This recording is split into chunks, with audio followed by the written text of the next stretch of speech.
Aujourd'hui, dans 2 minutes pour comprendre vos droits, je vous dis tout sur la procédure d'expulsion. C'est parti!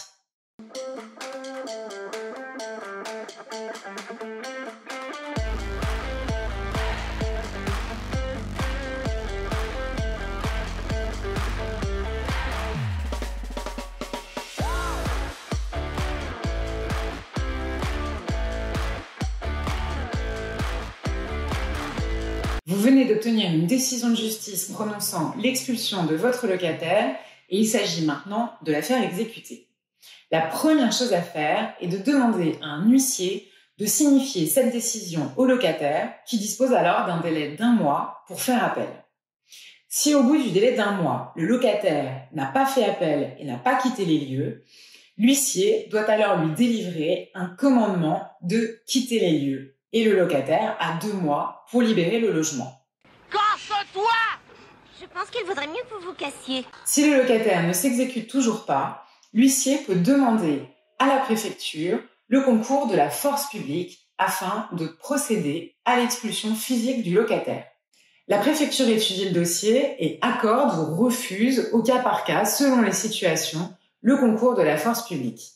Par exemple, si un locataire a des enfants scolarisés, le concours de la force publique risque de ne pas être accordé pendant l'année scolaire.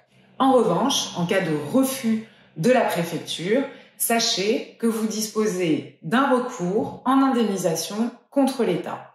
Si le concours de la force publique est accordé, il peut y avoir plusieurs situations le jour où l'huissier se présente pour expulser le locataire.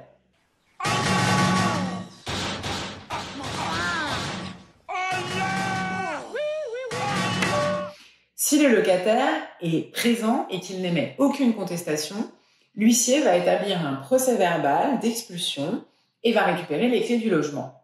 Si le locataire est présent mais qu'il refuse par exemple d'ouvrir la porte, l'huissier va établir un procès-verbal de tentative d'expulsion et va faire appel aux forces de l'ordre pour expulser le locataire.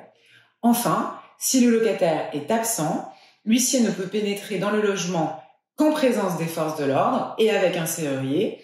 Il va dresser un procès-verbal d'expulsion, il va faire enlever les meubles et faire changer les serrures. Hé! Vous avez oublié quelque chose! Merci beaucoup. Merci. De rien! Sachez également que pour les locations vides comme meublées, il n'est absolument pas possible de faire expulser un locataire pendant la trêve hivernale, c'est-à-dire du 1er novembre au 31 mars de l'année suivante. Sauf dans certains cas, lorsque par exemple l'immeuble fait l'objet d'un arrêté de péril ou lorsque l'on est face à des squatteurs.